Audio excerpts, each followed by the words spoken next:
გივით არგამაძესთან ერთად ვიმსჯელოთ არა მხოლოდ იმ 5 სპეცრაზმელზე, რომლებიც ელისო ჯარიაშვილის ჟურნალისტური გამოძიების შემდეგ დააკავეს, არამედ იმაზე, რაც ამ დაკავებამ კიდევ უფრო მკაფიოდ გამოაჩინა. ამავე კვირაში ვნახეთ კიდევ ერთი სახიფათო სიგნალიც, გარკვეულწილად გიორგი უძილაურის დაკავება ევროპული სახელმწიფოსთვის ჯაშუშობის ბრალდებით.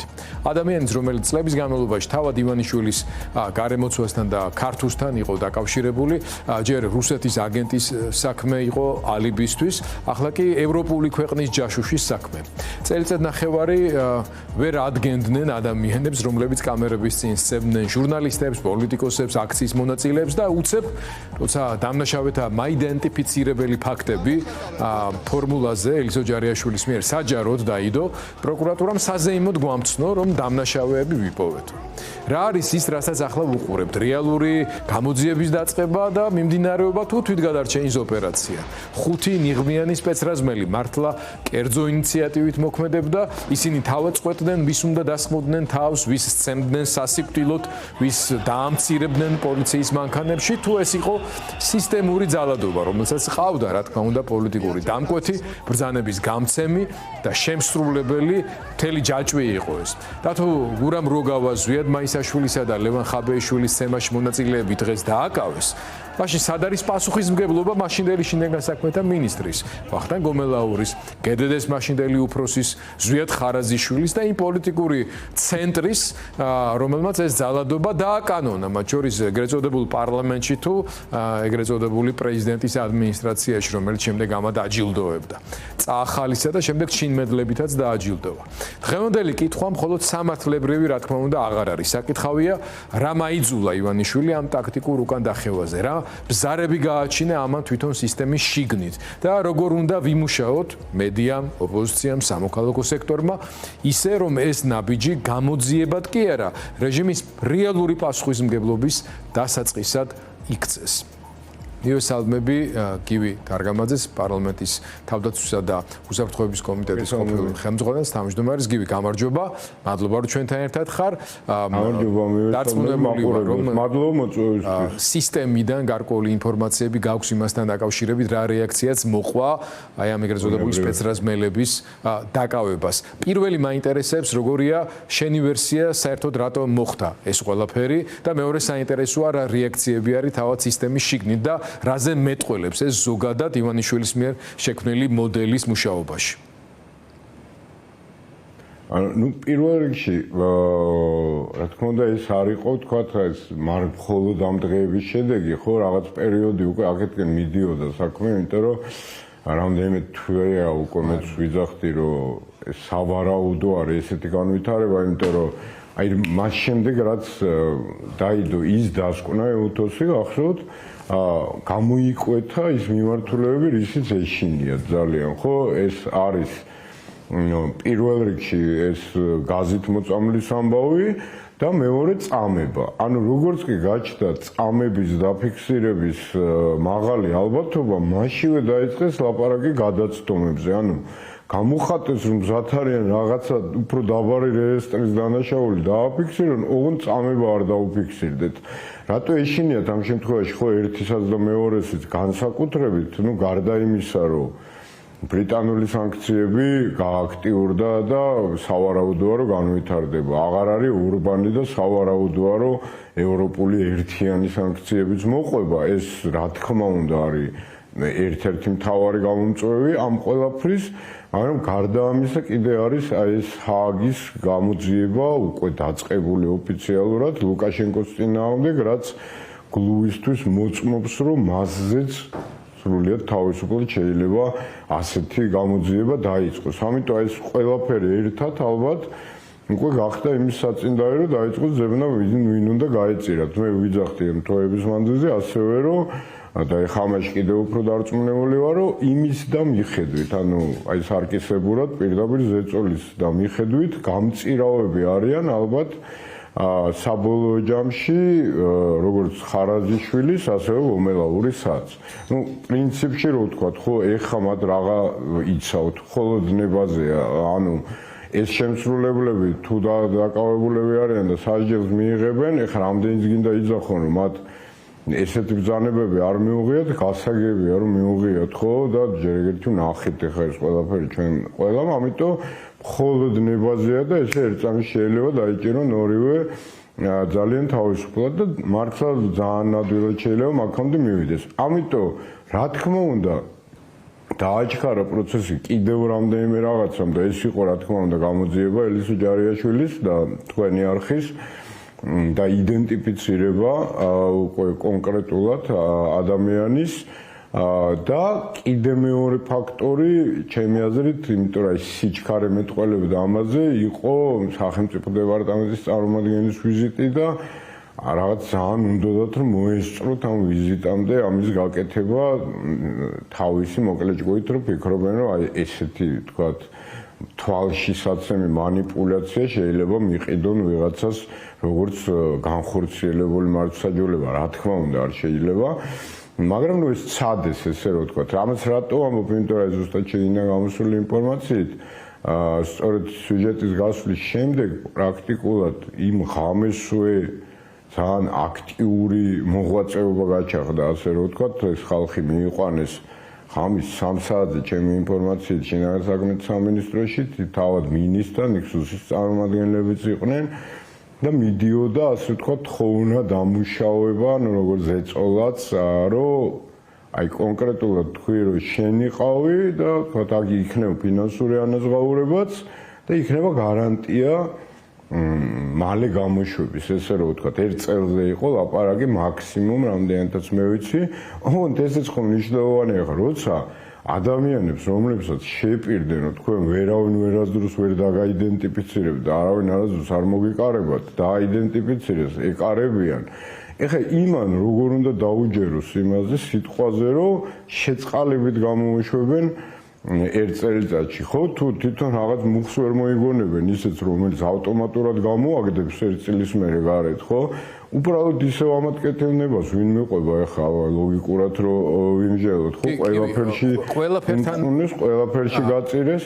ყველაფერთან ერთად გარდა აი ამ სპეცრაზმერების შემსრულებლების პირობითა დავარქვათ, თუმცა იქ ერთი შედარებით უფრო მაღალი რანგის ოფიცერზე არის ლაპარაკი. ეს ხომ არის მნიშვნელოვანი მაგალითი თავად სისტემაში იმ ადამიანებთან მიმართებაში, რომლებიც ამ ტიპის უკანონო დავალებების შემსრულებლებად ყავდათ, ამ პერსპექტივაში მოიაზრებიან, ხო? რა თქმა უნდა. თავისთავად, მაგრამ პოლიტიკურ დონეზე რო ვთქვათ, ხო აი ღარიბაშვილის შემთხვევა ამ ხრივ ძალიან სიმპტომატური, კაცი ყავთ ციხეში გამოკეტილი და ამ დროს ნუ ევროპარლამენტის რეზოლუციაში ჩამონათვალში მოხვდა როგორც პრობლემატური кейსი, იმიტომ რომ საქართველოს ზოგადად სამართლიანი მართლმსაჯულება რადგან არ არსებობს, ამიტომ გარკვეული პოლიტიკური мотиваციები მასთან მიმართებაში მიღებულ გადაწყვეტილებაში შეიმჩნევა და ამაზეც, ასე ვთქვათ, თავის დაზღვევა დაიწყეს მისი ოჯახის წევრმა გამოაქვეყნა პოსტი, რომ ხელები შორს ამ ღარიბაშვილის და ასე შემდეგ და ანუ ივანიშვილის ან დიქტატორის მიმართ ლოიალობის შიშის იქნება თუ რაღაცა რა გავლენას მოახდენს მის მიმართ შიშის გადაფარვის კუთხით ის საფრთხეები, რომელიც სრულიად რეალური აღმოჩნდა და რეალობად იქცა, თუნდაც ამ ხალხის დაკავების, იდენტიფიცირების, მათ შორის საზოგადოების წინაშე ამ ადამიანების ვინაობის გამოტანის კუთხითაც. ხო, ну ეს არის, ხო, ეს გაგებაც ამათ არ უნდათ, ხო, ეს არის დემოკრატია, იმიტომ რომ იქ ეხა უნდა თუ არა ლექსუ თამაზაშვილს ეს დაფიქსირდეს ან არ დაფიქსირდეს, ხო, რეალობა არის ის და იმას აფიქსირებს ევროკავშირი, რომ ამ ადამიანს არ ქონია ნამდვილი თავისუფალი მართლმსაჯულების რა ქვია მიღება ამ თავის ქვეყანაში და მიუხედავად იმისა, რომ შეიძლება 1000 რამეზე არის დასაჭერი, ხო, ის ფორმა როგორც დაიჭირეს, ის არ იყო ისეთი ფორმა, რომელიც მიღებულია თავისუფალ სამყაროში, ამაზეა ლაპარაკი და სწორედ ამ კრიტერიუმით იგი მოხდა როგორც პოლიტიკურად დევნილი და ნუ რეალურად ესეა, ხო? გვიყვარს თუ არ გვიყვარს ის ვიცით თუ არა მისი ბევრი სხვა დანაშაული ამ კონკრეტულ შემთხვევაზე ლაპარაკი და ამ კონკრეტულ შემთხვევას აფასებენ თან სხვა შორის არ ვიცი ეს ოჯახის წევრები ხა ესე თავგამოდებით რო ლაპარაკობენ, იმ კაც კითხეს საერთოდ იმ ციხეში თვითონ როგორ არის განწყობილი ან უფრო ახლო ოჯახის წევრებს, ეგეც კი არ ვიცით.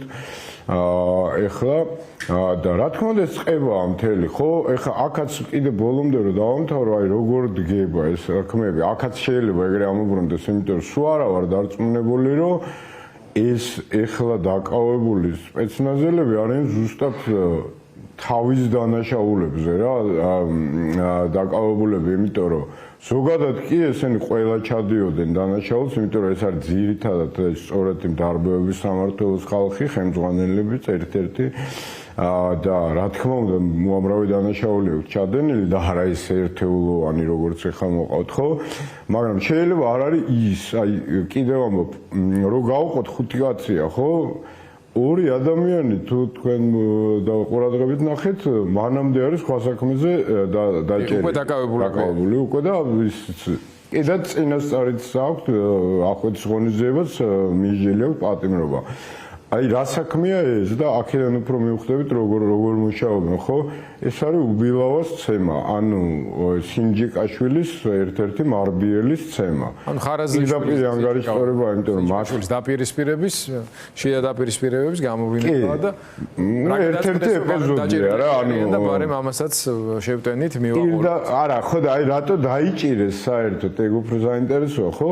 ну მას ყავდა ნაცემი კონკრეტულად ეს ორი კაცი და ამათ პირდაპირ ანგარიშტორება მოაწყეს მართლა ამ ორმა კაცმა ცემა ეხა ის მაგრამ ამასობაში რა ხდება ხო ის სინჯიკაშვილი ამჯერად დაუპირისპირდა ვიწა ჯაფარიძის ხალხს დამარცხდა ამ ბრძოლაში და ისევ დატოვა ქვეყანა აი აქ არის საინტერესო რომ უბილავას მცემელებით რატო უნდა დაინტერესდნენ ბოდიში ფეხებზე რატო არ კიდიათ ხო სინჯიკაშვილი გასულია მათ იმაში აღარ არის დამხმარე ჯგუფად არ ფიქსირდება რაში რატო დაინტერესათ ეგრე უბილაოს მცემელების დაჭერა იმიტომ რომ ფაქტზე დაიჭირეს იქ ეკნებოდათ რაღაცა ისეთ ადგილას იყო ისიც სავარჯიშო რაღაც ადგილას იყო თუ სავაჭრო ცენტრთან როგორც ჩანს ვიდეო ჩანაწერები ჰქონდათ და ამიტომ იხელთ ეს მომენტი რომ დაიჭირეს ფაქტზე და დარწმუნებული ვარ მე აი რადგან ესე ვაჭრობენ თუათ თანხებითაც და სხვა რაღაცეებით ხო იქ ეთყოდნენ რომ აი ეს ფაქტი ხო ნაღდი ფაქტია ამაზე ხართ უკვე დაჭერილები ხო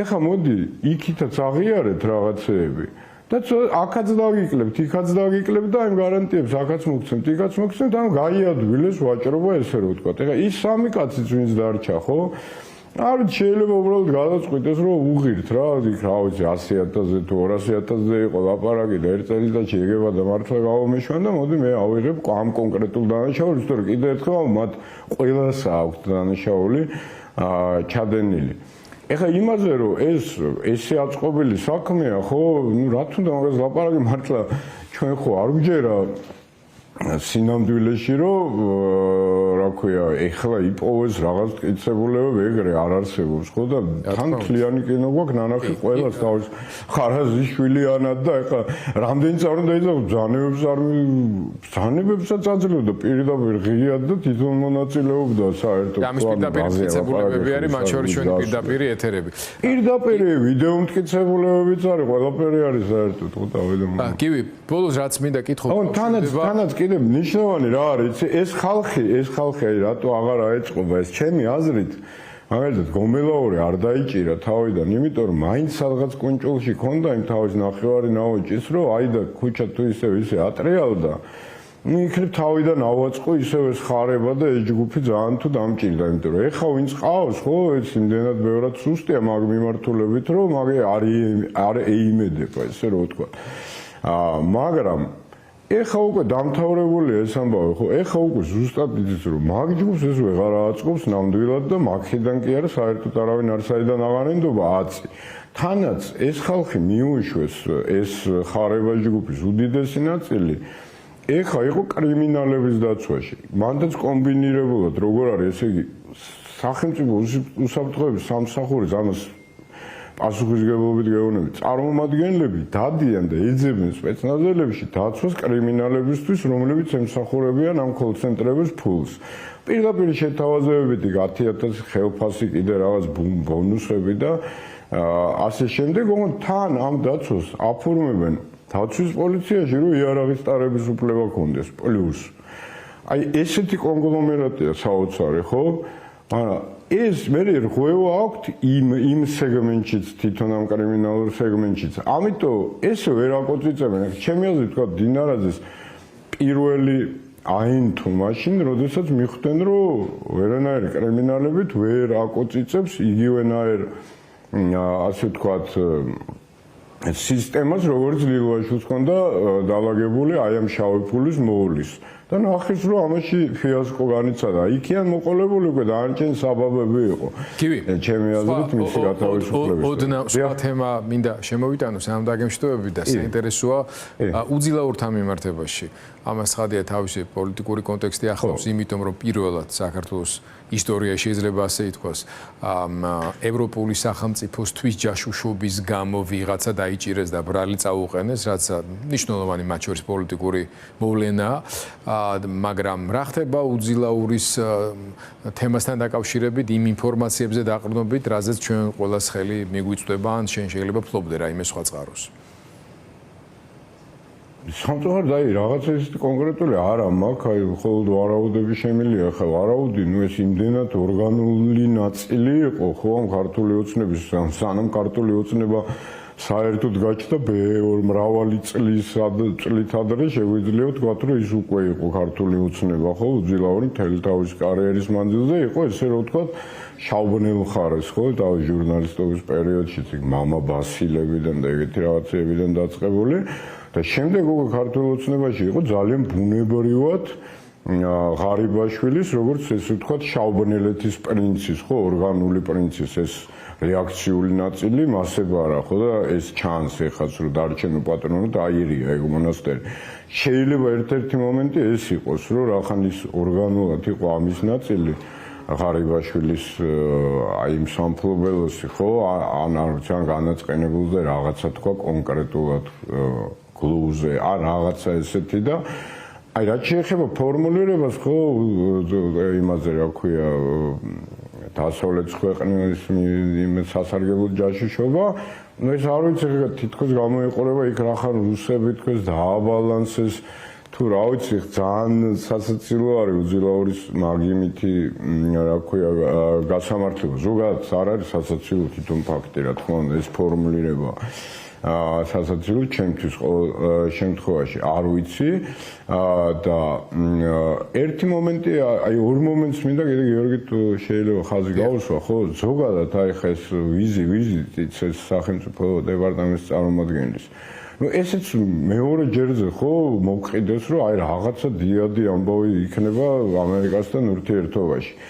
პირდაპირ იმ ქალბატონის სიტყვების შემიძლია გითხრათ, ვისაც შეხვდნენ, რომ თუ ისინი გულისხმობდნენ, რომ ეს მაღალი რანგის ვიზიტი ეს იყო ჩემი ვიზიტი, ну საერთოდ ვერ მიხვდნენ, მე ვერ ვინ ვარ, იმიტომ რომ მე ახლოსაც არ ვარ არანაირ ეგეთ მაღალ რანგთან, საერთოდ არ მეხება არანაირ დალაგება არავისთან, ვერც გავიგე ზუსტად რა უნდათ. ჩვენ ესე ყველას ხვდებით, მათ შორის ჩრდილო კორეასაც ხვდებით და ხვდებიან მართლა, უბრალოდ დავილაპარაკეთ დიდი ხანი, მე აქ კიდე აღარ ჩამოვალ. ამიტომ როგორც რაღაც მოვლენა ამის გაყიდვა. ეს და რატო ხდება, ხო მანამდე იყო ეს იყო როგორც თვითონ თქვა, მან ამჟელემ რა ქვია კობახიძემ, რომ ჩემი ვერსია ეს იყო მაისიო და ისო აპრილი იყო კალაძის. ну ისიც აღმოჩნდა, რომ იყო ტრამპ ტაუერის სახელის ყიდვაზე მხოლოდ ლაპარაკი რაშვაში ეს დალაგებასთან. რატო აკეთებენ ამას უბრალოდ ორი სიტყვით მინდა ვთქვა, რომ ჩემი აზრით ეს მხოლოდ თავისებისთვის არის რა.